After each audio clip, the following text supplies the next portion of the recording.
Bismillahirrahmanirrahim. Assalamualaikum warahmatullahi wabarakatuh. Alhamdulillahirabbil alamin. Wassalatu wassalamu ala Rasulillah wa ala alihi wa ashabihi wa man tabi'ahum bi ihsan ila yaumiddin. Amma ba'd.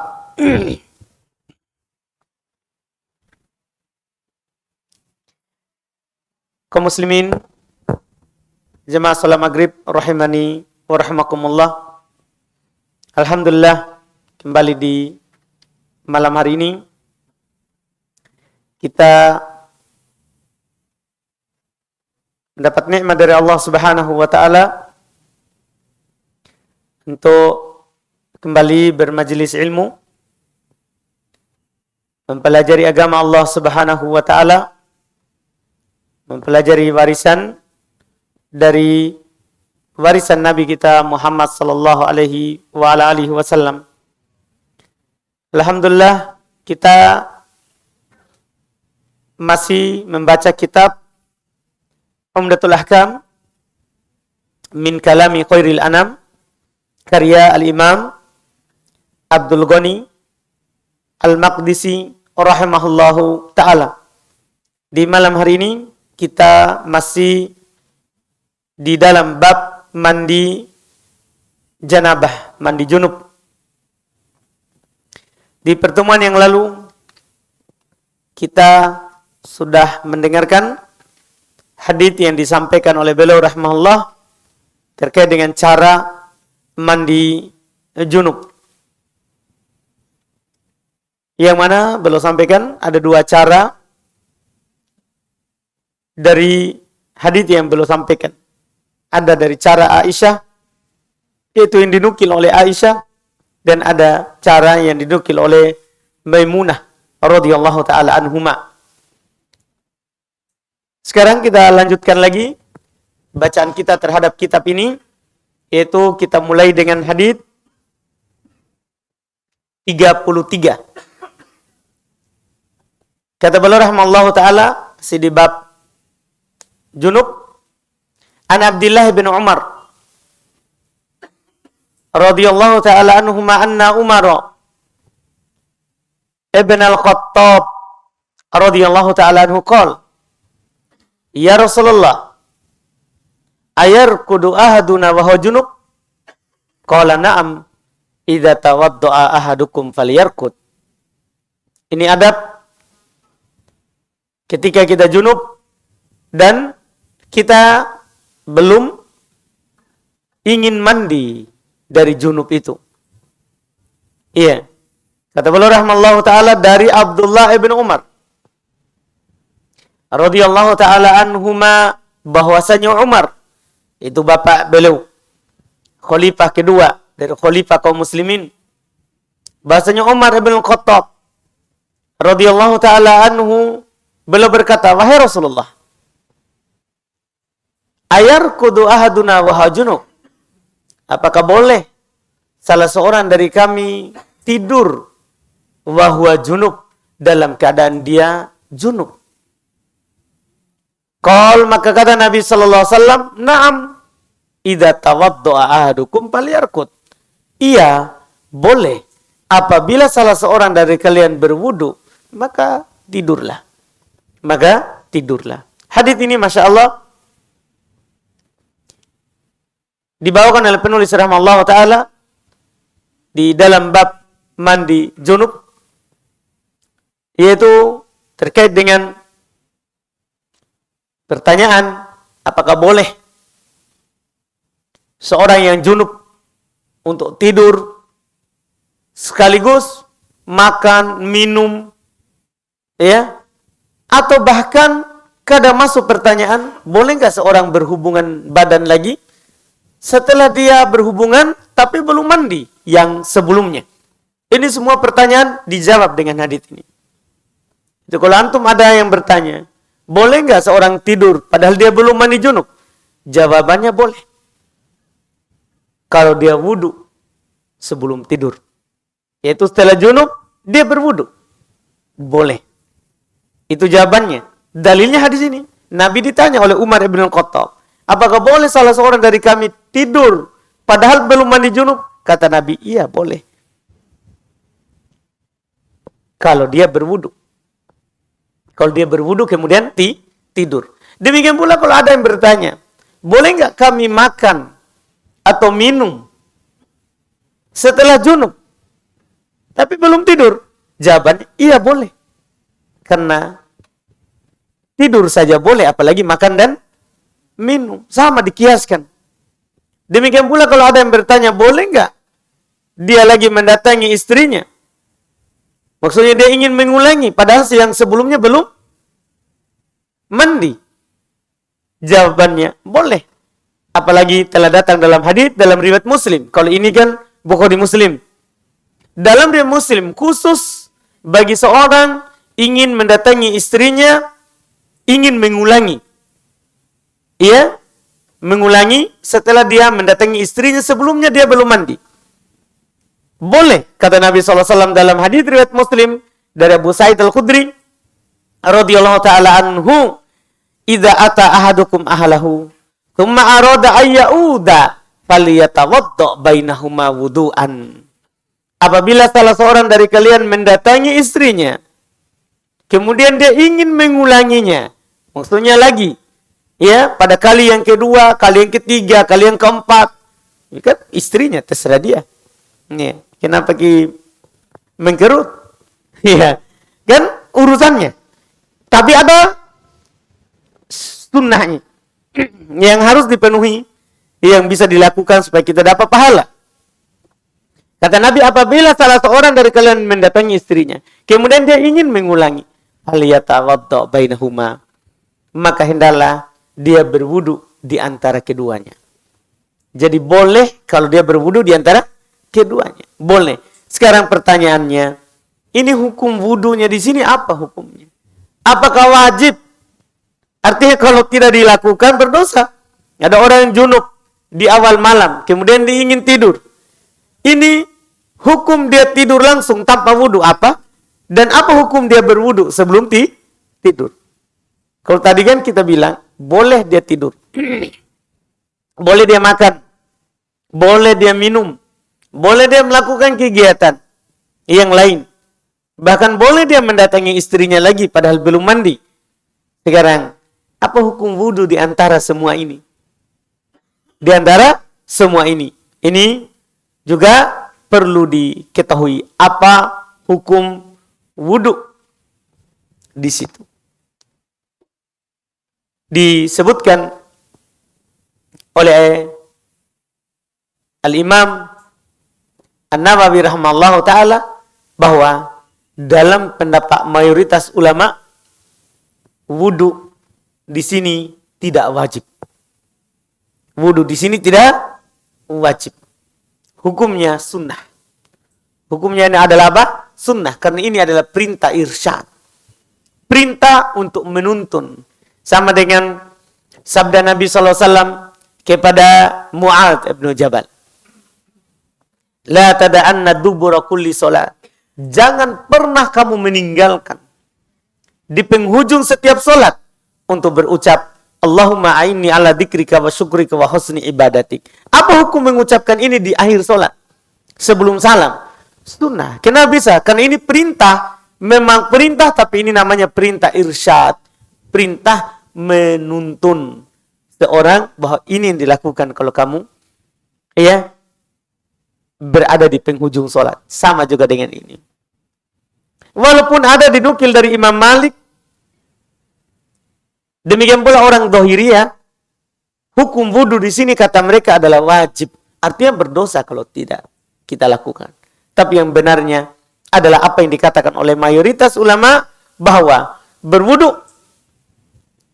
setelah junub ketika ingin tidur hukumnya sunnah. Demikian pula berwudu setelah junub ketika ingin melakukan aktivitas yang lain, mau makan, mau minum, hukumnya adalah apa? Sunnah. Kalau kita belum mau mandi, maka sunnah kita berwudu. Sunnah kita berwudu. Ini berlaku untuk laki-laki dan juga untuk perempuan. Juga untuk perempuan. Kata Imam Nawawi rahimahullah ta'ala, qad nassa ashabuna annahu yukrahun naum wal akal wasyurbi wal jima qabla al wudu. Kata Imam Nawawi rahimahullah, telah dijelaskan oleh para teman kami, maksudnya orang-orang Syafi'iyah, bahwasanya dibenci tidur, makan, minum, jima sebelum wudu kalau sudah junub sebelumnya. Dibenci. Wa hadhil ahadits tadullu alaih. Hadits-hadits ini tadi yang disebutkan tadi menunjukkan atas tersebut. Kemudian beliau lanjutkan, wala khilafa indana annal wudu'a anna hadzal wudu'a laisa biwajib. Perhatikan. Dan tidak ada perselisihan di kalangan kami bahasanya wudu di sini tidak wajib. Wudu di sini tidak wajib. Apa artinya tidak wajib? Itu hukumnya adalah apa? Sunnah. Hukumnya adalah sunnah. Mungkin bisa dipahami. Jadi ini tuntunannya. Artinya, kalau ada salah seorang dari kita sudah junub di awal malam, kemudian langsung dia tidur tanpa wudu, berdosa atau tidak? Tidak berdosa. Hanya saja dia tidak mendapatkan pahala sunnah. Karena sunnahnya dia berwudu, baru tidur. Kalau dia ingin mandi di akhir malam. Kalau dia ingin mandi di akhir malam. Ini faedah terkait dengan hadis yang belum bawakan di dalam bab junub. Faedah lain di sini juga yang disinggung oleh para ulama kita, yaitu faedah terkait dengan belajar. Terkait dengan belajar. Bahwa seorang itu berapapun dan bagaimanapun dan apapun kedudukannya, itu tidak boleh malu untuk belajar. Tidak boleh malu untuk belajar. Kita bisa melihat Umar ibn Khattab. Belum, Masya Allah, sahabat Nabi SAW yang mulia. Iya. Sampai kata Nabi SAW, iyattabi'in nasa Abu Bakar wa Umar, faqad rasyadu. Kalau manusia ikut Abu Bakar dan Umar, maka sungguh mereka telah mendapat hidayah. Demikian pula keutamaan beliau ini, dia adalah al-mulhim. Dia bukan nabi tapi selalu diberikan ilham oleh Allah Subhanahu wa taala. Beberapa pendapatnya sewaktu Nabi SAW hidup itu turun Al-Qur'an membenarkannya. Turun Al-Qur'an membenarkannya. Ini ia dari yang disebutkan keutamaan beliau. Keutamaan Umar ibn Khattab. Di samping keutamaannya seperti itu. Iya.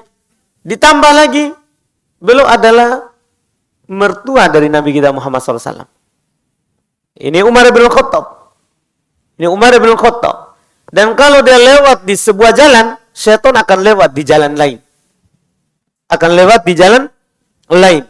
Ini Umar bin Khattab.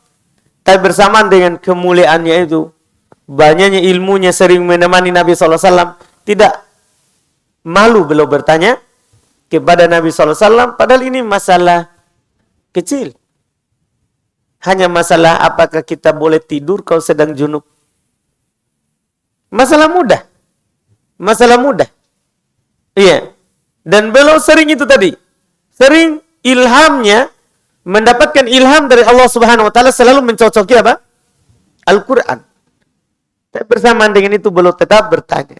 Beliau tetap apa? Bertanya. Ini yang ditunjukkan oleh salaf, para pendahulu kita kepada kita semua. Inilah yang membuat mereka baik. Inilah yang menjadi sebab mereka diridhoi oleh Allah Subhanahu wa taala. Iya. Karena mereka semangat di dalam mempelajari dan punya keinginan yang kuat dalam hal kebaikan. Dalam hal kebaikan. Sebentar lagi akan kita dapat bagaimana Ummu Sulaim. Ini dari kalangan laki-laki. Kalau dari kalangan laki-laki banyak. Ya. Penukilan bahwa semangatnya mereka dalam belajar. Perempuan bagaimana? Ini ada hadis berikutnya juga. Ya, belum nukil sempurna. Ya, dari awal sampai akhir, padahal yang belum inginkan adalah terkait dengan junub saja. Kita baca di hadis 34. Kata beliau rahmallahu ta'ala an Ummi Salamah. radhiyallahu ta'ala anha zaujin Nabi sallallahu alaihi wasallam qalat ja'at Ummu Sulaim imra'atu Abi Talha ila Rasulillah sallallahu alaihi wasallam faqalat ya Rasulullah inna Allah la yastahyi minal haqqi fahal 'alal mar'ati min ghuslin idha hiya ihtalamat faqala Rasulullah sallallahu alaihi wasallam na'am idha ra'atil ma'. Masya Allah. Kata beliau rahmahullah dari Ummi Salamah radhiyallahu taala anha istri Nabi sallallahu alaihi wasallam. Beliau berkata, datang Ummu Sulaim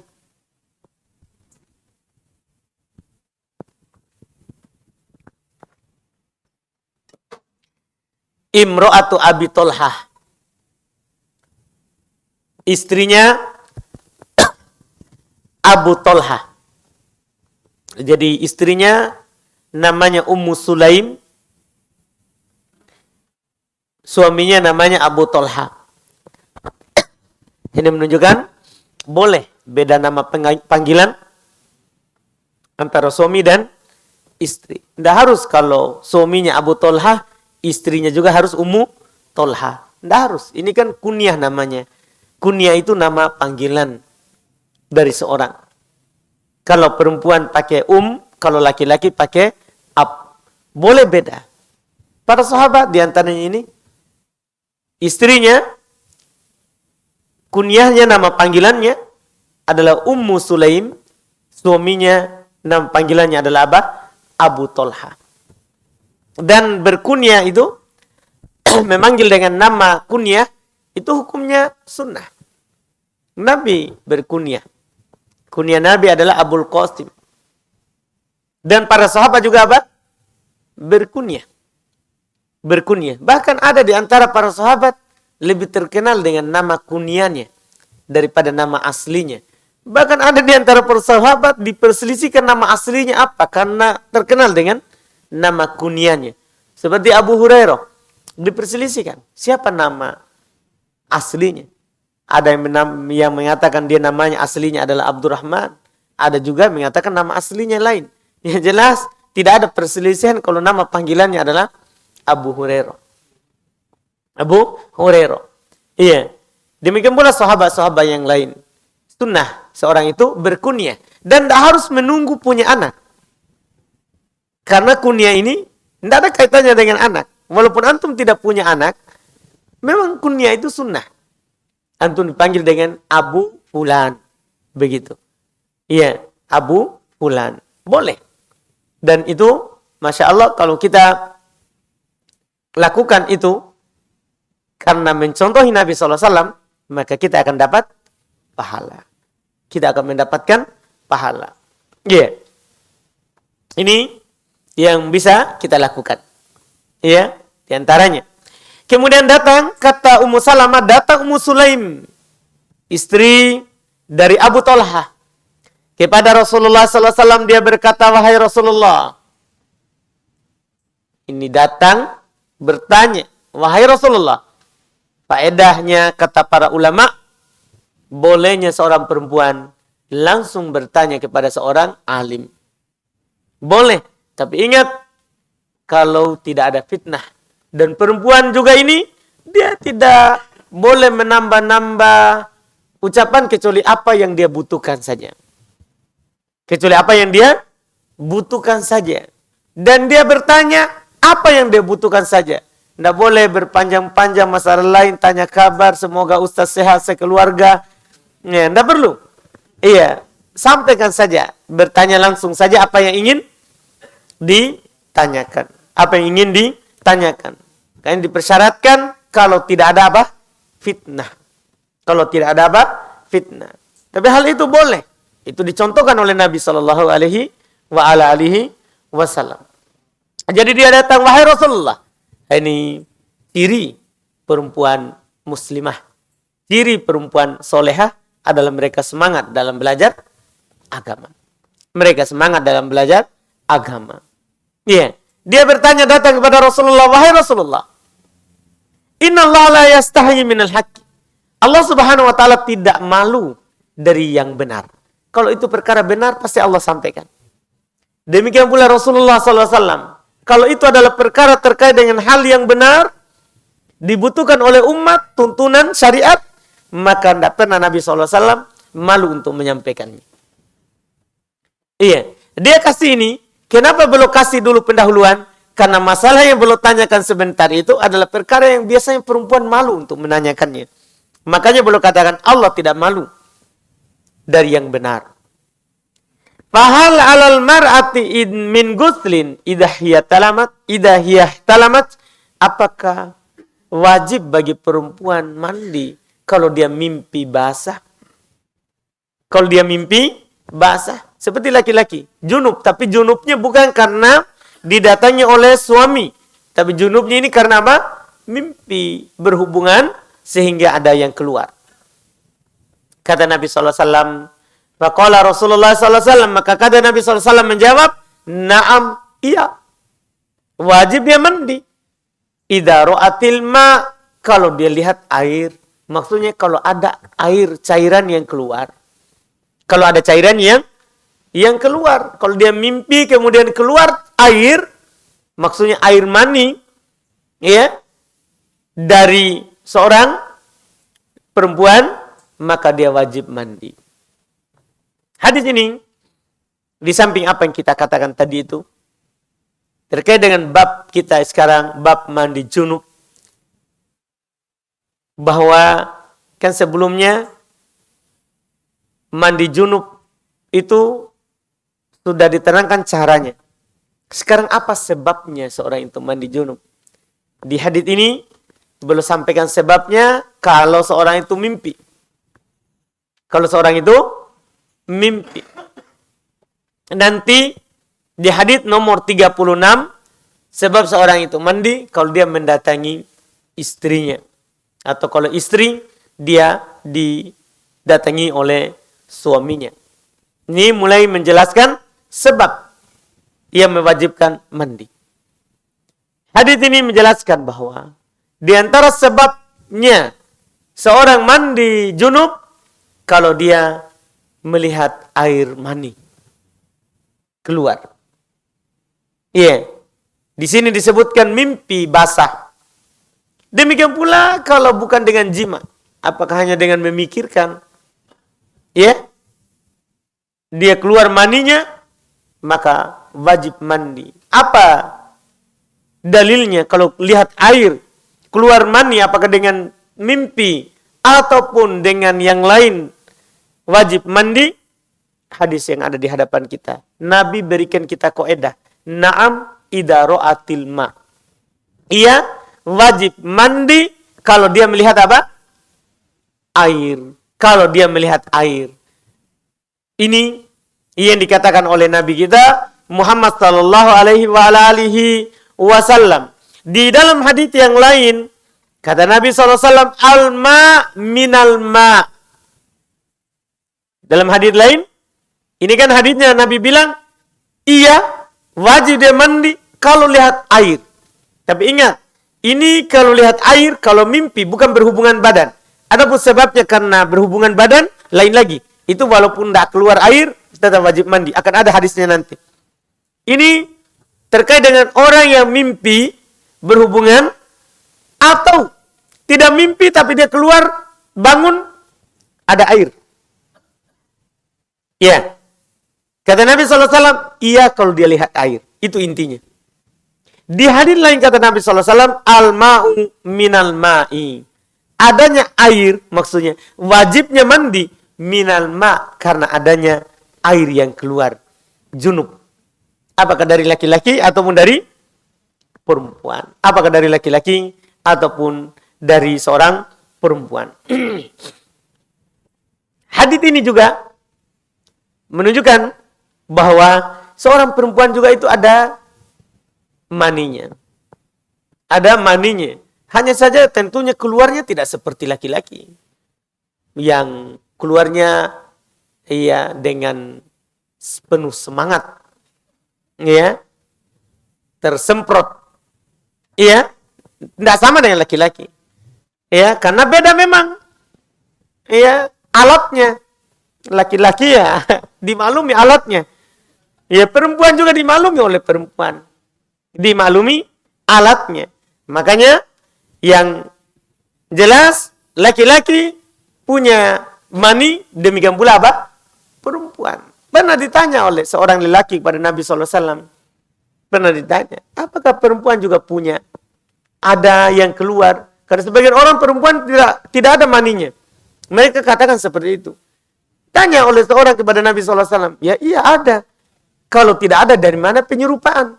Di mana datangnya anak, ada yang serupa dengan bapaknya, mirip. Dan ada yang mirip dengan ibunya. Itu kan kata Nabi, adanya ini penyerupaan, adanya kemiripan, itu karena ada mani.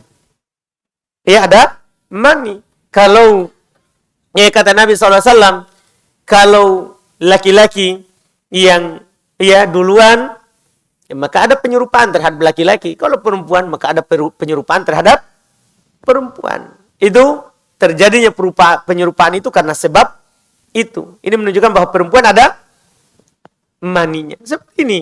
Para sahabat datang perempuan bertanya kepada Nabi. Itu menunjukkan ada di antara mereka. Nah, yang keluar apa?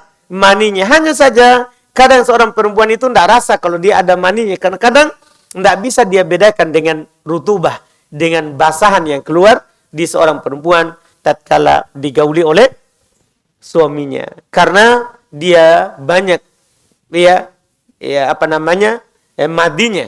Kalau laki-laki namanya madi. Laki-laki saat dia bercumbu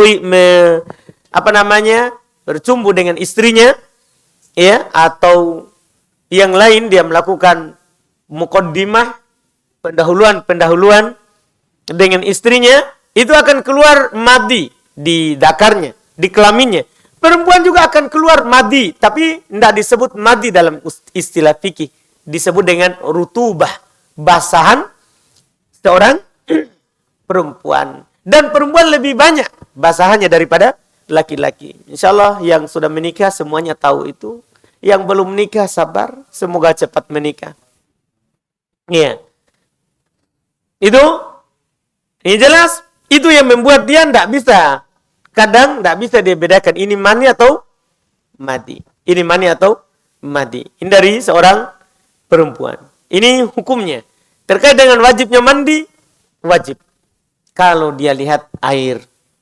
Kalau dia lihat air. Hadits ini dijadikan kaidah dan pembahasan fikih oleh para ulama kita rahimahumullah ta'ala terkait dengan pembahasan yang disebutkan di dalam masalah fikih ini, masalah cabang dari pembahasan tadi, yaitu bagaimana kalau ada seorang laki-laki atau perempuan, dia tidak ada mimpi. Tidak ada dia ingat mimpi berjima. Dia bangun tidur. Wih, basah. Iya. Dia tidak ada mimpi. Tapi dia bangun tidur, basah. Dia lihat. Wah, bukan air kencing. Karena air kencing, jelas cirinya. Dia pasti bau. Apa kita bilang? Pasti, pesing. Iya kan? Kasur pasti. Iya. Kan begitu. Ini dia bangun. Basah. Tidak bau kencing. Tapi ada bau mani. Kan mani itu berbau. Iya. Seperti bau adonan atau bau buah. Kalau dia berbunga, mau berbuah, bunganya itu waktu terbuka pelepah bunganya itu ada baunya. Seperti itu yang disebutkan oleh para ulama rahimahumullah. Dia cium bau mani. Apakah dia mandi? Itu pertanyaannya. Nah, ini dia tidak mimpi. Tiba-tiba ada air. Wah, capek-capeknya ini mandi. Nah, tidak ada yang dirasakan. Tiba-tiba bangun apa? Lihat air. Apakah wajib mandi? Wajib dia mandi. Karena Nabi bilang, na'am. Idza ra'atil ma. Iya, kalau dia lihat air. Walaupun di awalnya, apakah wajib perempuan mandi kalau dia mimpi? Tapi Nabi kasih kaidah umum. Kaidah umum. Iya, kalau dilihat apa? Air. Artinya walaupun tidak mimpi, kalau tiba-tiba dilihat air, maka wajib mandi. Paham ini cabangnya? Cabang kedua.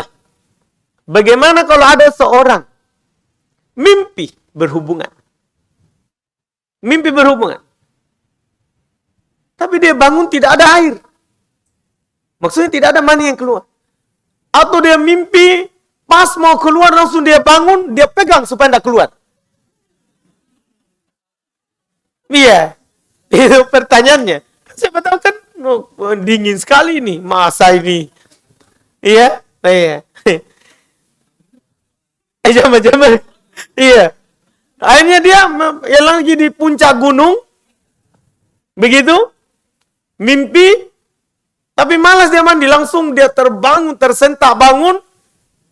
Langsung dia tahan. Dia pegang. Iya. Iya barangnya. Akhirnya. Turun syahwatnya. Jadi tidak keluar. Apakah wajib dia mandi? Itu pertanyaannya. Apa jawaban antum? Ada orang mimpi nih, mimpi enak. Iya. Tapi tidak keluar. Karena dia terbangun atau dia tahan. Atau dia mimpi bangun tidak lihat air. Tidak lihat air. Apakah wajib mandi? Paham pertanyaannya? Apakah wajib mandi? Jawabannya tidak. Karena Nabi bilang, iya kalau lihat air. Itu kaidah dalam jawaban itu. Karena Nabi SAW belum diberikan oleh Allah Subhanahu Wa Taala kemampuan untuk berucap dengan jawami'ul kalim. Kalimat-kalimat yang ringkas, tapi faedahnya besar. Banyak. Ini keunggulan Nabi SAW dan tidak diberikan kepada Nabi sebelumnya. Ini Masya Allah. Ini, ingat, ini yang mimpi ya. Adapun kalau dia sadar, dia mendatangi istrinya, ini lain cerita. Ada nanti hadisnya lagi. Ini yang mimpi. Dia bukan berhubungan atau mendatangi istrinya. Iya. Kita baca lagi hadis. Berikutnya baru kita lihat yang mendatangi istrinya. Iya. Ada kita insya Allah 2 hadis lagi baru kita cukup. Kita baca hadis berikutnya. Yang dibawakan oleh penulis rahimahullahu taala setelah hadis tadi dari Ummu Salamah. Sekarang hadis Aisyah. Yaitu nomor 35. Kata beliau rahimahullah, an Aisyah radhiyallahu taala anha qalat, kuntu agsilul janabah min saubi Rasulillah sallallahu alaihi wasallam. Fayakhruju ila shalah wa inna buqatal ma'i fi thawbihi.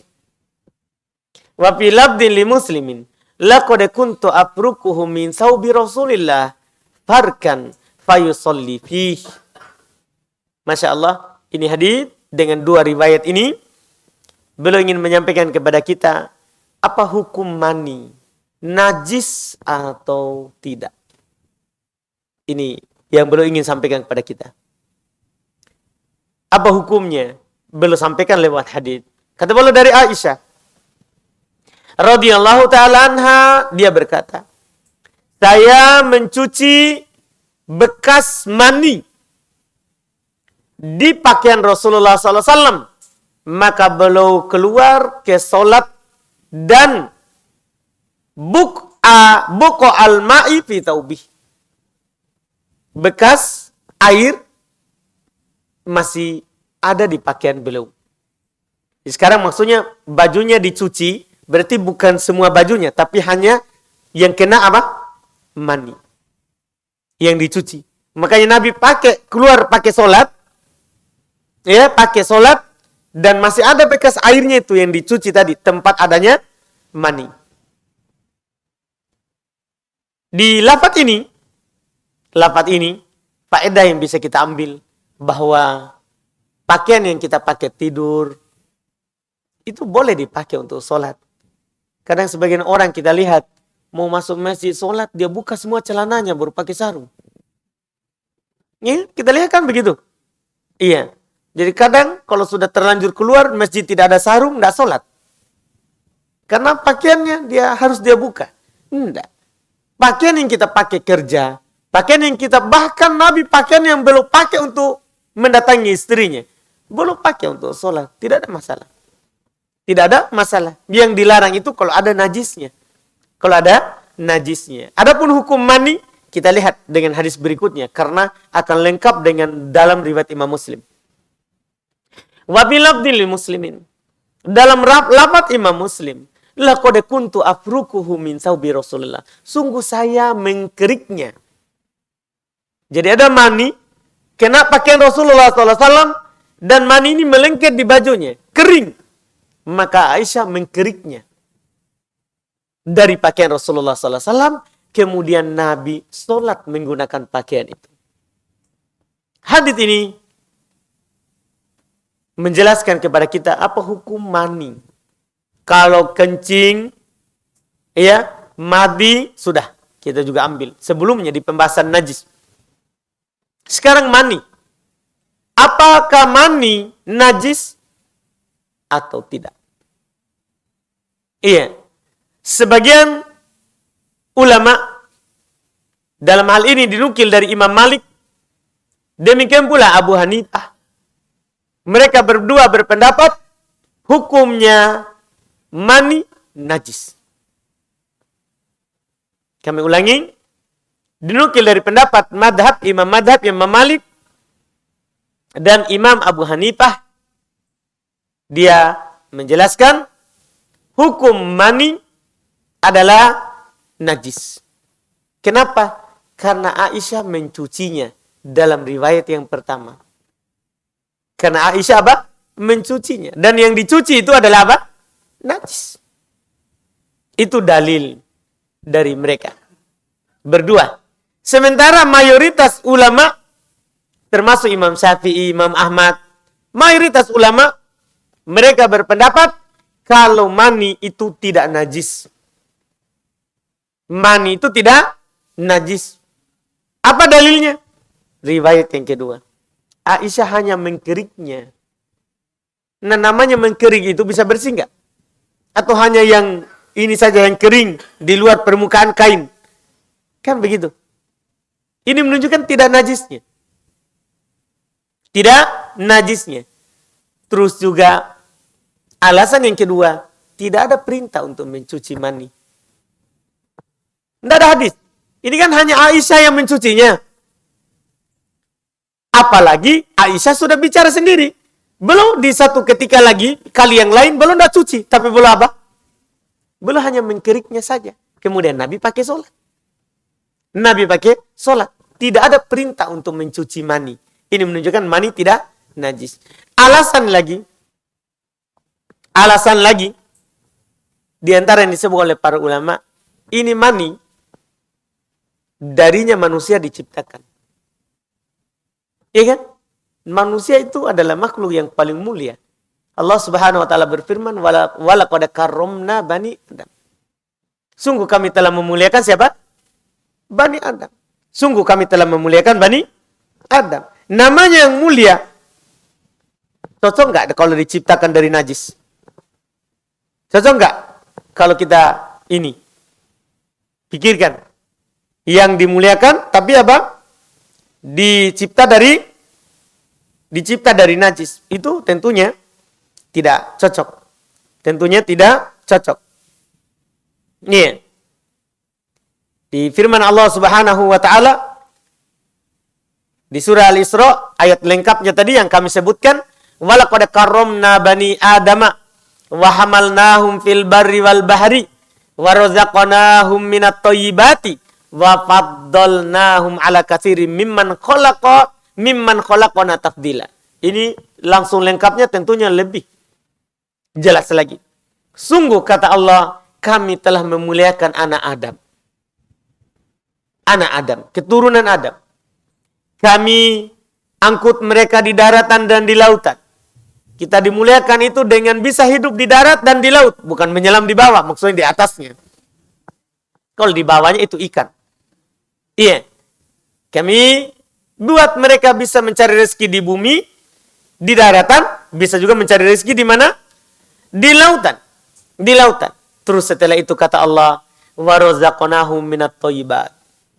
Kami berikan kepada mereka rezeki dari hal-hal yang baik.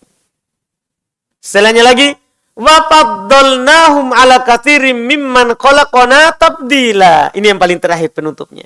Dan kami lebihkan mereka dengan kelebihan yang sempurna atas kebanyakan makhluk yang kami cipta. Itu keutamaan Bani Adam. Tentunya ini Bani Adam telah dimuliakan oleh Allah. Dia tidak dicipta dari apa?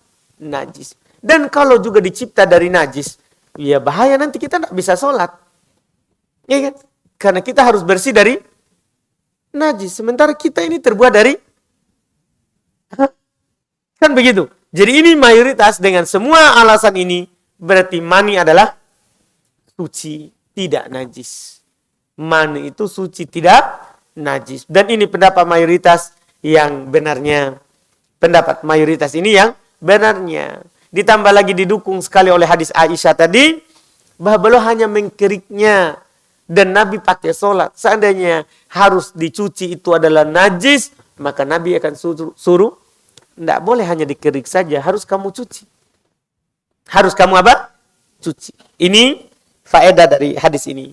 Kemudian faedah hadis berikutnya, dan ini kita tutup pembahasan kita malam ini dengannya. Iya. Kata beliau rahimallahu taala an Abi Hurairah radhiyallahu taala anhu anna Nabiy sallallahu alaihi wasallam qala idza jalasa baina syu'abihal arba thumma jahadaha faqad wajabal ghusl wa fi lafdhi Muslim wa illam yunzil. Kata beliau rahimallahu dari Abu Hurairah radhiyallahu taala anhu, beliau berkata bahwasanya Nabi sallallahu alaihi wasallam bersabda, "Idza jalasa baina syu'abihal arba." Apabila dia telah duduk di atas cabang yang 4. Cabang yang 4 ini macam-macam terjemahan para ulama. Iya. Terjemahan para ulama terkait dengan cabang yang 4. Ada yang mengatakan, tapi ini mohon maaf, ini saya hanya menukil. Iya, jangan sampai ada ini joroknya pembahasan. Iya, maksudnya supaya antum paham apa ini maksudnya cabang yang 4. Ada di antara para ulama mengatakan al-muradu huna yadaha wa rijalaha. Ada yang mengatakan maksudnya kalau sudah ketemu 2 tangan dan 2 kaki, berarti kan 4 semuanya. Iya kan? Dimaklumilah oleh yang sudah menikah. Iya. Wakila ada juga yang menyatakan rijalaha wa fakidaha. Kedua kaki keduanya dan kedua pahanya. Jadi jumlahnya berapa? 4. Ya, begitulah. Pokoknya tidak usah diteruskan. Macam-macam. Banyak sekali penukilan dalam hal ini. Ada juga yang mengatakan yang paling aman, supaya antum tidak perlu pikirkan, ini adalah kinayah dari jima. Ini adalah kinayah dari berhubungan badan. Ini adalah kinayah dari berhubungan badan. Kalau dia sudah duduk di situ, maksudnya sudah melakukan jima, thumma jahadaha, kemudian dia bersungguh-sungguh, faqad wajabal ghusl, maka wajib mandi.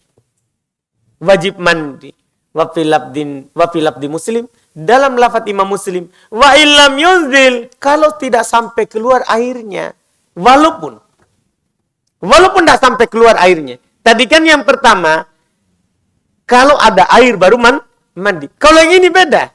Sekedar mendatangi, dia masukkan timbanya di ember, walaupun tidak ambil airnya.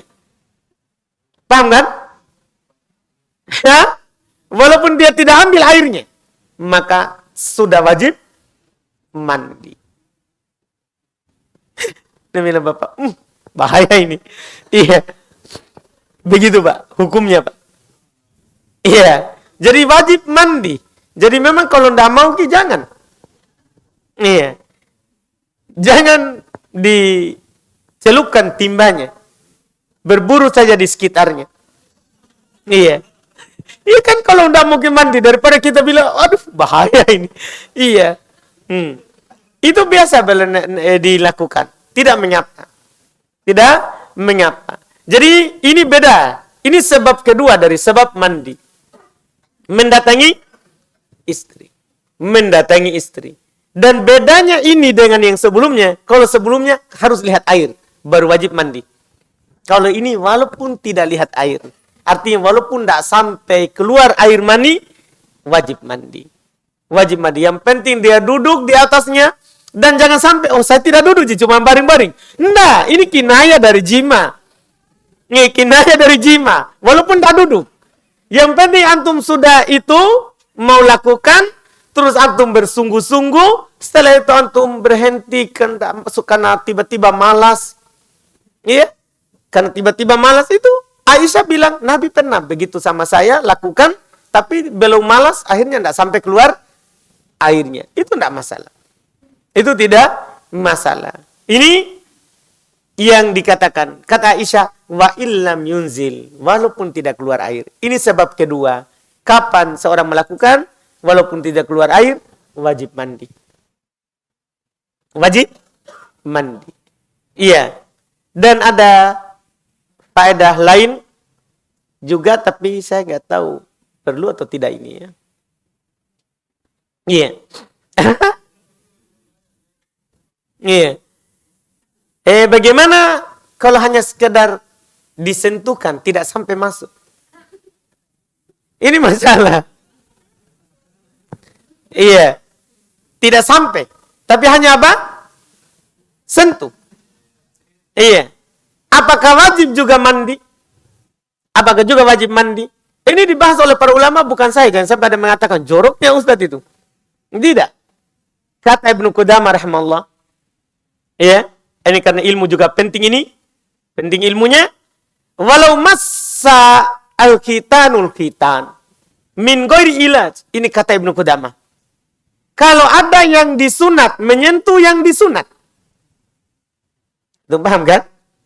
Iya bahasanya. Min ghairi ilaj. Tanpa dimasukkan. Cuma dia sentuhkan yang sudah tersunat dengan yang sudah disunat. Paham ya? Alhamdulillah, tanpa dimasukkan. Fala gusla bil ittifaq. Maka tidak ada kewajiban mandi. Berdasarkan apa? Kesepakatan. Jadi yang mandi itu yang tadi. Bukan hanya sentuh. Tapi yang sudah. Dia, ya, dan bersungguh-sungguh. Dan bersungguh-sungguh. Masya Allah, ada tambahan dari Salim ya. Bukan saya. Salim tadi itu yang ngomong. Iya, baik. Masya Allah. Tapi dia bilang tadi masuk, bisa saja masuk waktu ya. Dia pengen teriak begitu. Masya Allah. Sedikit lagi Salim. Satu lagi. Terakhir sudah ini. Jadi, iya. Jadi ini kata Ibnu Qudamah rahimahullah. Terakhir, kata Al-Imam An-Nawawi. Ini masalah ini saja. Bagaimana kalau tidak sampai? Dia hanya menyentuhkan. Kata Ibnu Qudamah, tidak ada mandi. Penukilan kedua, Imam Nawawi. Qala Nawawi. Walau wadu'a maudhi'a kitanihi ala maudhi kitaniha. Walam yudhilhu fi madakhalid dakar. Lam yajibi ghusl bi ijma'il ummah. Perhatikan ini. Kata Imam Nawawi. Kalau dia letakkan yang sudah disunat ke tempat yang sudah disunat. Dia hanya letakkan yang sudah disunat ke tempat yang sudah disunat. Dan dia tidak memasukkannya di tempat itu. Maka tidak wajib mandi berdasarkan kesepakatan. Ini penting ya sekali terkait dengan hal ini. Demikian pula berkata Imam Asy-Syaukani. Qala Asy-Syaukani rahmallah. Wa qad ajma'al ulama. Dalam hal ini telah sepakat para ulama rahimahullahu ta'ala. Kama asyara ilaihi ala annahu. Sebagaimana diisyaratkan kepadanya bahwasannya lawadu adakarahu ala kitaniha. Kalau ada seorang lelaki meletakkan dakarnya, apa dakar? Apa zakar? Kemaluannya, kelaminnya, itu seorang suami. Dia letakkan kelaminnya di khitaniha, di kelamin istrinya. Ya, walam yulijahu, dan dia tidak memasukkannya, lam yajibul gusul ala wahid minhuma. Tidak wajib mandi atas setiap salah satu dari keduanya itu. Perhatikan ini. Perhatikan ini ilmunya. Iya. Kemudian belum menambahkan, kenapa anak nukil ini? Perkataan Imam Syaukani karena ada faedah tambahan setelahnya. Fala budda min qadri zaidin alal mulaqah. Maka harus ada kadar tambahan dari sekedar bertemu. Jadi bukan hanya sekedar apa? Bertemu. Harus ada lebih sekedar bertemu. Antum paham ini? Itu baru wajib apa? Mandi. Begitu Salim ya? Iya. Jadi bukan hanya sekedar bertemu. Harus apa? Ada lebih sedikit. Jelas ya? Baik. Kita cukupkan Salim. Iya. Kita adzan saja baru kita tanya jawab. Alhamdulillah. InsyaAllah kita lanjut lagi nanti hadisnya di pertemuan akan datang.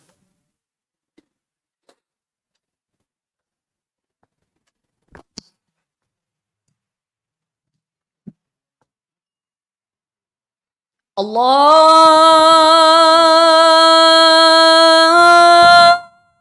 Akbar, Allahu Akbar. Allahu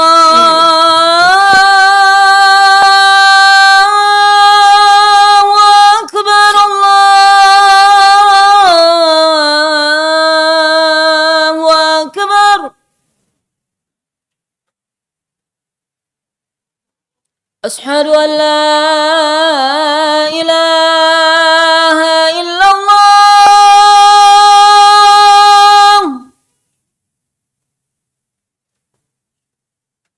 Asyhadu an la ilaha illallah.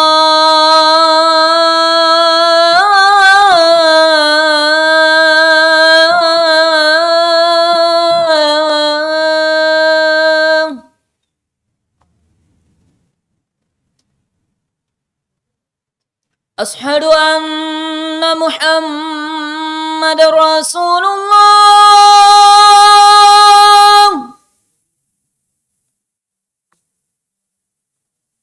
Asyhadu anna Muhammadar Rasulullah.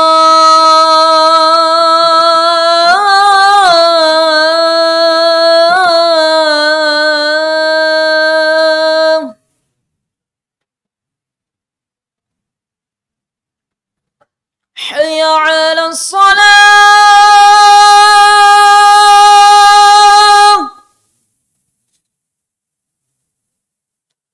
Hayya 'alas salah.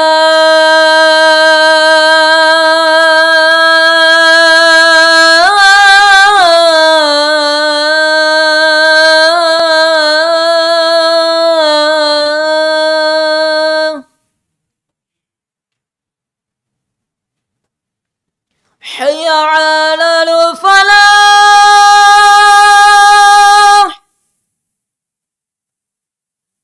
Hayya 'alal falah.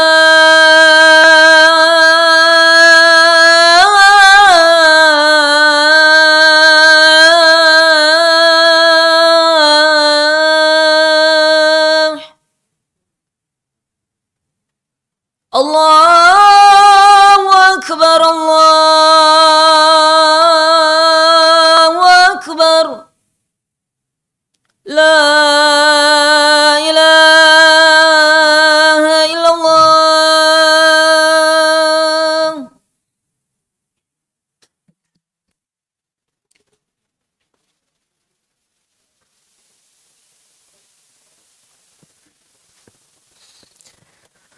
Baik, alhamdulillah. Silakan kalau ada yang bertanya boleh langsung. Silakan.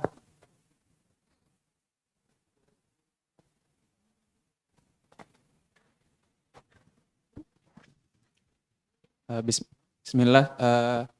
bagaimana sikapnya seorang makmum Ustadz, misalnya kebetulan dapat masjid yang tidak rapat softnya Ustadz. Apa itu kakinya Ustadz dia rapatkan atau tidak, karena mungkin dia pikir karena sudah terbiasa jaga jarak, dia juga jaga jarak Ustadz kakinya, padahal sudah terlanjur begitu, sudah rapat begitu Ustadz. Jadi tapi dia tidak kasih ketemu kakinya begitu Ustadz. Baik. Kalau untuk saat ini ya diberi udzur dengan hal tersebut. Tidak apa-apa. Iya. Tapi kalau di waktu yang lain tentunya tidak. Karena Nabi SAW katakan taros, rapatkan al-ka'b bil ka'b wal mankib bil mankib. Tumit dengan tumit. Bahu dengan bahu. Tapi keadaan kita sekarang ini, kita dianjurkan untuk menjaga, walaupun masjid itu tidak menjaga, kita yang menjaga diri kita. Kita menjaga diri kita. Iya. Jadi bukan berarti kalau ada masjid tidak menjaga, kita tidak sholat di masjid. Bukan. Kita yang menjaga diri kita. Kita yang pakai masker, kita yang jaga jarak. Itu tidak apa-apa. Iya. Wallahualam. Silakan.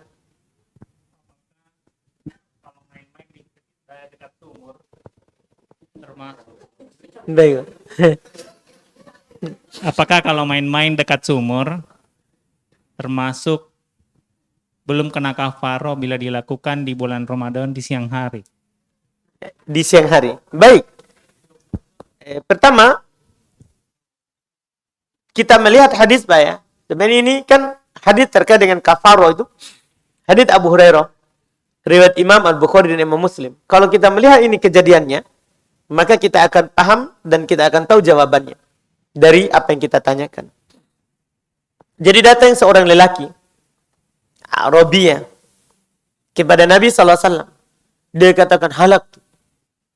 Saya binasa. Saya binasa. Dia ditanya oleh Nabi, kenapa? Ada apa? Kenapa kamu binasa?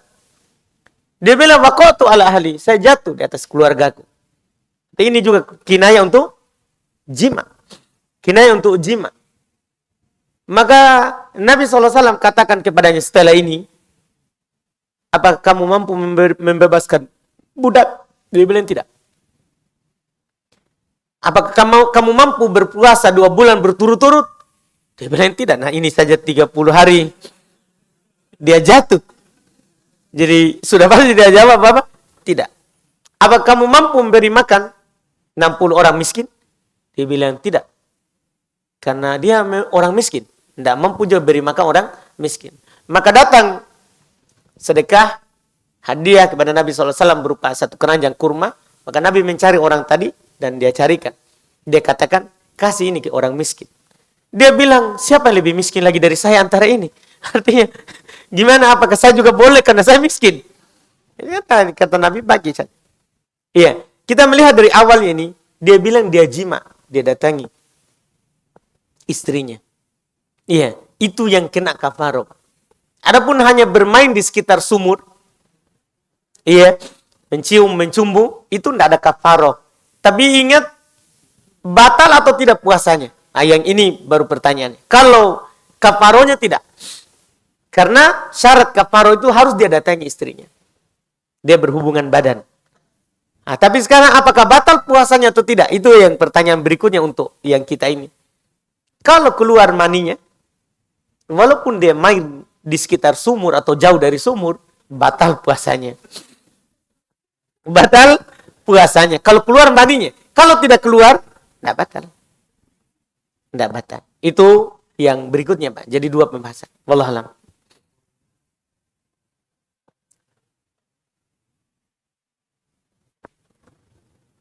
Saya silakan.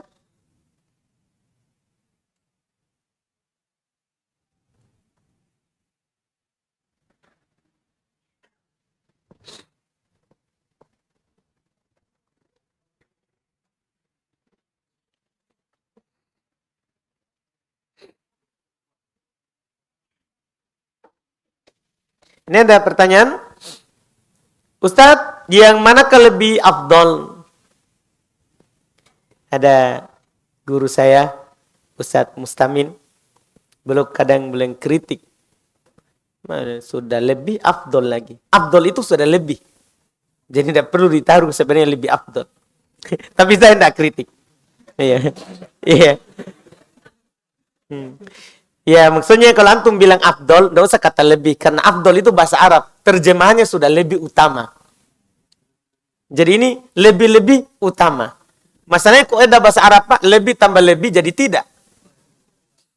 Iya. Sebagaimana tidak tambah tidak, iya. Gitu kalau bahasa Arab, itu masalahnya. Kita pakai kalimat Arab. Mana yang lebih utama? Seharusnya gak usah afdol. Bilang saja, mana yang lebih utama? Tapi alhamdulillah. Berada di rumah sendiri, tapi tidak boleh memakai hijab, karena dilarang. Sementara di rumah tersebut ada non-mahram. Atau berada di rumah teman, yang tidak ada laki-laki di dalamnya. Iya. Ini masalah. Kalau itu rumah sendiri, kita punya orang tua, ayah, ibu, maka tidak ada tentunya yang lebih utama daripada di rumah sendiri. Karena kita aman di situ. Walaupun ada orang yang bukan mahram. Terkait dengan orang yang bukan mahram, kita tinggal. Iya, bagaimana supaya orang itu, dia tidak bermudahan dengan kita, dan kita juga tidak bermudahan dengan dia. Bisa kita sampaikan kepada orang tua, atau sampaikan kepada orangnya.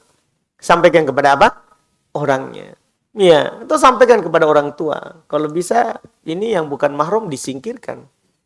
Iya, maksudnya dengan baik. Jangan juga kasar seperti itu. Iya. Dibahasakan dengan baik. Iya, kalau memang dia keluarga, ya sarankan saja. Bagus kalau dia kosan saja. Iya, nanti dibayarkan saja kosannya berapa. Itu bisa dilakukan. Iya, karena lebih aman di rumah sendiri daripada di rumah teman. Lebih utama dan lebih aman di rumah sendiri daripada di rumah teman.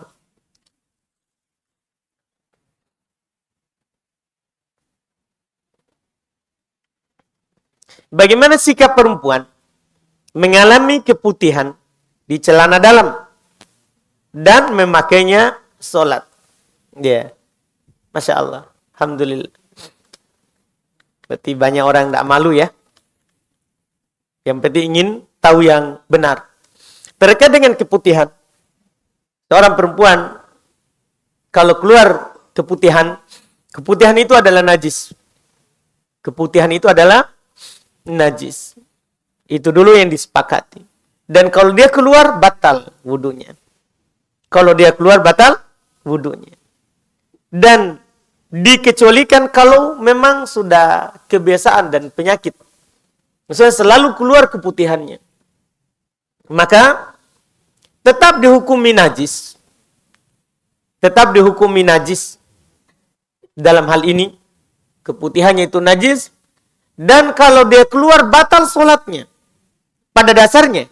Cuman, seorang yang sudah penyakit, maksudnya sudah sering keluar keputihannya seperti itu, maka cukup dia cuci di awal sholat.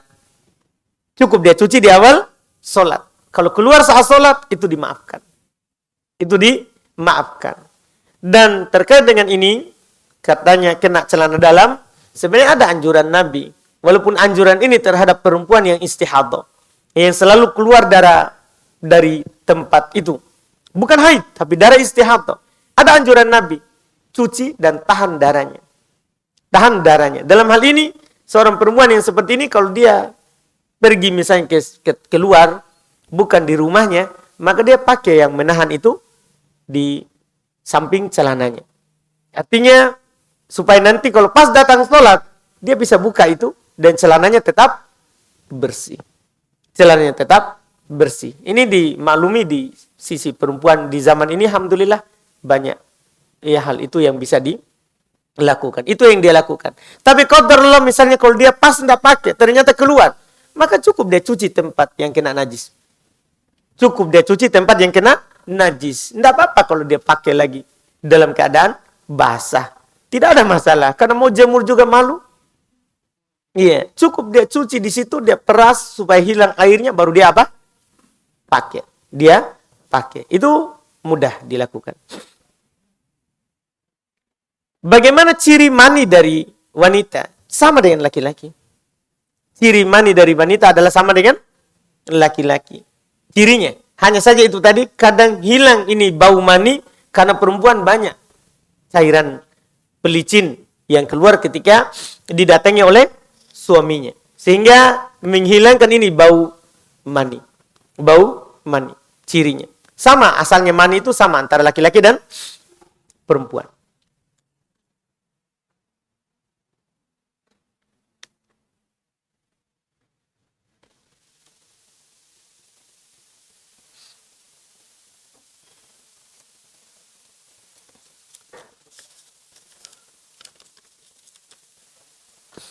Ada lagi? Silakan. Silakan.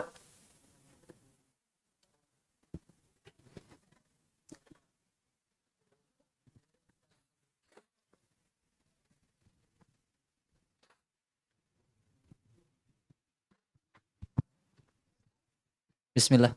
Silakan. Afwan Ustadz mau bertanya, bila istri sudah selesai haid, sementara istri mengajak bermain di sumur, apakah Jadi saya tidak dengar apa kita bilang tadi. Iya. maksudnya setelah istri selesai haid dan dia mengajak berhubungan, apakah istri harus mandi wajib dulu atau bisa segera? Baik, Masya Allah nih. Masya Allah. Iya. Jazakallah. Baik. Masya Allah. Alhamdulillah. Iya. Barusan ada bapak-bapak malu ya. Bertanya begitu. Iya. Biasanya kalau bapak-bapak terang-terangan kalau ngomong. Iya. Tapi kita Masya Allah. Tidak apa-apa. Iya, Alhamdulillah. Jadi terkait dengan apa yang kita tanyakan itu, Pak. Apakah seorang istri kalau sudah keluar tanda suci, dia ajak suaminya, Ami sudah mak suci, tapi belum mandi. Tapi ini Masya Allah, istri, Masya Allah. Biasanya suami yang, iya. Tapi ini kejadian aneh kita nih, Pak. Iya. Tapi baik, Pak, baik, Pak. Alhamdulillah. Iya. Sekarang, apakah boleh sebelum dia mandi suci dari haid atau tidak? Maka Allah Subhanahu wa taala berfirman, "Wa yas'alunaka 'anil mahid." Qul huwa adza fa'tazilun nisaa fil mahid. Wa la taqrabuhunna hatta yatahurna. Kata Allah Subhanahu wa taala sampai di situ dulu, baru sebentar kita sambung. Mereka bertanya kepada kamu tentang haid. Katakanlah haid itu adalah suatu kotoran, itu darah najis kalau dia keluar. Fa'tazilun nisaa fil mahid. Oleh karena itu, jauhi perempuan saat dia haid. Jauhi perempuan saat dia haid. Wala taqrabuhunna hatta yatuhurna. Jangan kamu mendekatinya sampai dia suci. Sampai dia suci. Maksudnya jauhi di sini bukan jauhi ndak tidur bersama dengannya, ndak berselimut sama dia, bukan. Karena pas ayat ini turun, Nabi SAW bersabda, "Isna'u kulla syai'in ila nikah." Lakukan segala sesuatu kecuali nikah. Maksudnya kecuali berhubungan. Maksudnya disuruh menjauhi di sini, jauhi itu tempat. Tidak boleh berhubungan. Sampai dia suci. Sampai dia suci. Kata Allah setelahnya, "Fa'idha tatahharna fa'tuhunna min haitu amarakumullah." Kalau dia telah bersuci. Jadi kalau tadi bilang hatta yatahurna, sampai dia suci. Jadi kalau sampai dia suci, boleh didekati. Tapi kapan baru boleh digauli? Setelahnya. Fa'idha tatahharna. Kalau dia sudah bersuci, maksudnya sudah mandi suci kalau dia bisa pakai air. Kalau tidak ada air, maksudnya dia sudah bertayamum. Iya? Fa'atuhunna min haitu amarakumullah. Maka datangi sesuai dengan apa yang Allah perintahkan. Jadi lafadznya beda. Jadi sudah bersuci, Pak. Kalau dia mengajak, mandi segera. Walaupun langsung siram saja dari atas sampai ke bawah, siap. Kan tidak harus sampo sabun. Tidak harus. Iya. Sampo sabun itu tambahan. Tambahan. Iya, itu tambahan dari mandi. Kalau dia sudah siram di atas kepalanya 3 kali dan merata seluruh badannya, maka sudah bisa. Sudah bisa. Itu yang disebutkan, Pak. Jadi walaupun dia sudah suci, tapi kalau belum mandi, belum bisa. Ya, atau belum tayamum, kalau dia tidak bisa pakai air, maka belum bisa. Itu dari di surat Al-Baqarah. Bisa kita baca ayat 222. Ayat 222 khusus tentang darah haid. Itu wallahualam. Masih ada lagi Pak Alfian? Cukup? Alhamdulillah.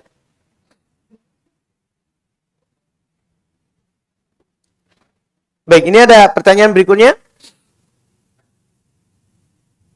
Ada 2 pertanyaan.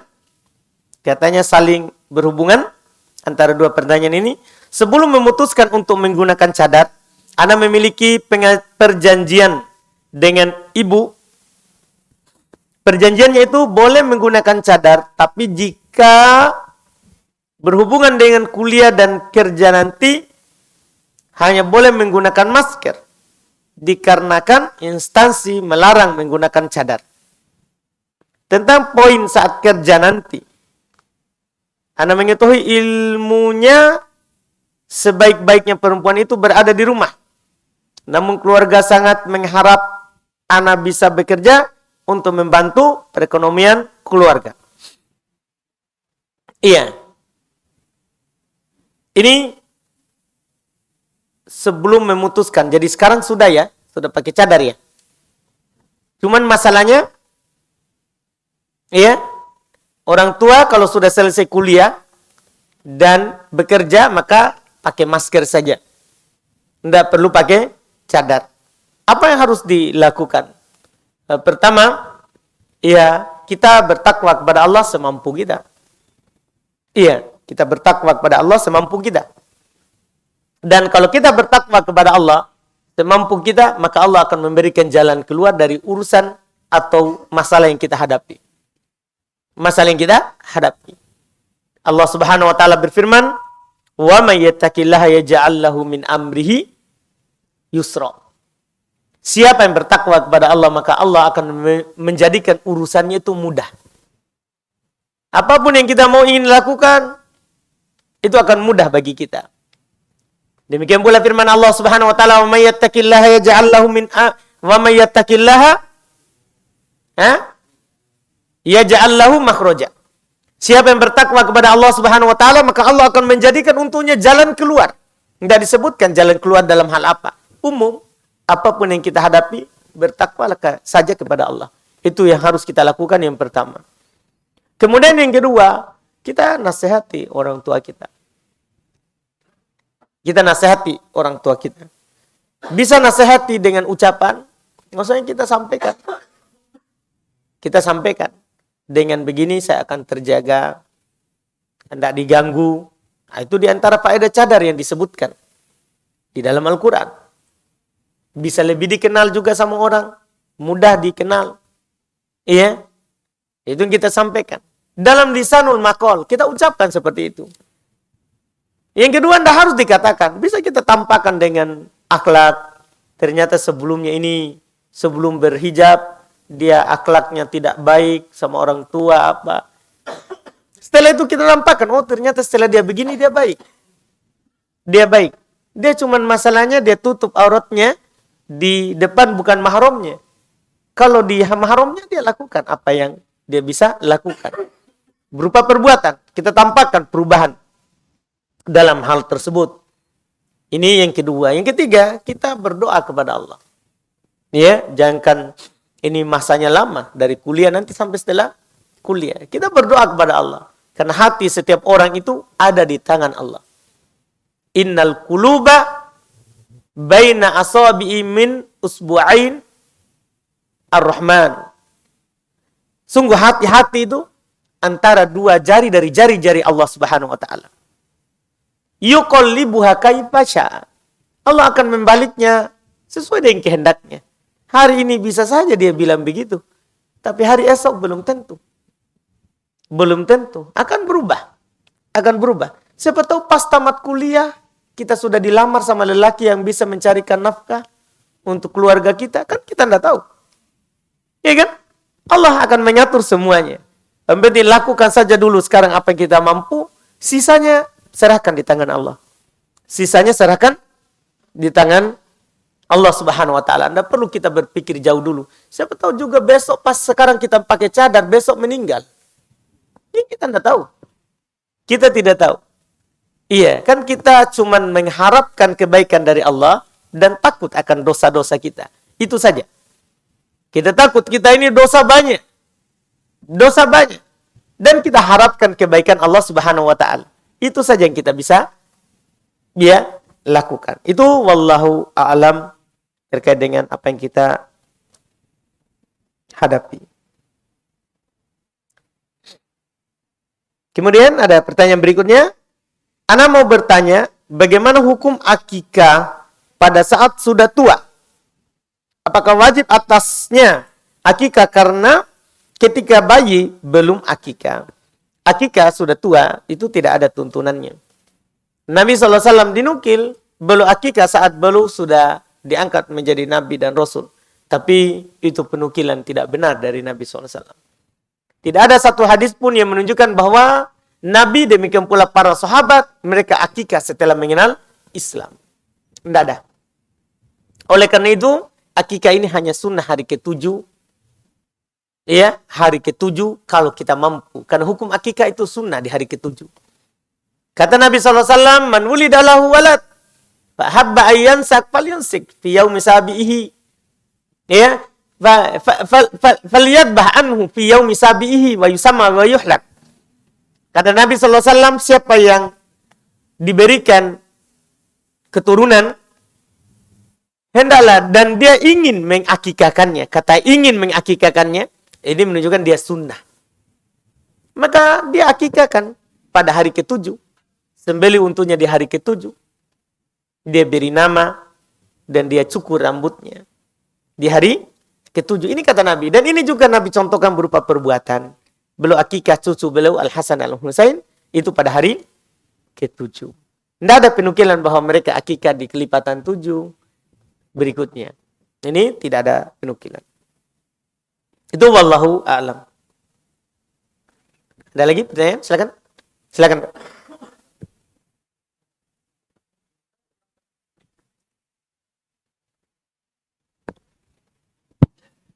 Bismillah. Bertanya lagi Ustadz. Silakan, Pak. Apa hukumnya bercukur, gunting kuku, atau misalnya cabut gigi jika dalam keadaan junub berhadas besar? Baik, Masya Allah. Apa hukum kita bercukur Yusuf. atau memotong kuku dalam keadaan junub? Iya, apa hukumnya? Boleh, tidak ada larangannya. Ada sebagian mengatakan tidak boleh cukur karena itu di rambut yang kita potong ada junubnya. Berarti nanti tidak sah. Tidak sah. Tidak, ini yang wajib dicuci, yang wajib kita siram dan yang wajib basah adalah yang bersambung dengan badan kita dan tidak bisa terpisah. Iya, di kulit. Makanya dibilang dan Nabi SAW tahta kulli sya'ratin janabah. Di bawah setiap rambut itu ada junub. Bukan rambutnya, tapi apa? Kulitnya. Kulitnya. Jadi kalau terpotong dan itu adalah terpisah dengan badan kita, dia bisa terpisah, tidak ada masalah. Tidak ada masalah. Itu Allah alam. Kemudian ini ada pertanyaan berikutnya. Ada lagi? Di Ikhwan. Ini ada terakhir dari kertas. Mohon nasihatnya Ustaz terkait seorang yang suka memfoto hewan. Padahal hukum gambar haram. Di sisi lain ia mengharamkan gambar. Tapi dia memfoto hewan. Bermudah-mudahan dengan foto. Ini berarti bertentangan dengan apa yang dia yakini. Apa yang dia yakini. Iya, seharusnya kalau kita berkeyakinan dan memahami seperti itu, tidak boleh kita bermudahan. Dalam memfoto apa? Hewan. Tidak boleh kita bermudahan dalam memfoto hewan. Nasihatnya ya cukup kita bertakwa kepada Allah Subhanahu wa taala, ya, beramal dengan ilmu yang kita pahami, itu menyebabkan kita akan ditambahkan ilmu untuk kita, ya, ditambahkan ilmu untuk kita, dan tentunya itu menjadikan, ya, berkah apa yang kita punya, Ini terkait dengan hal tersebut.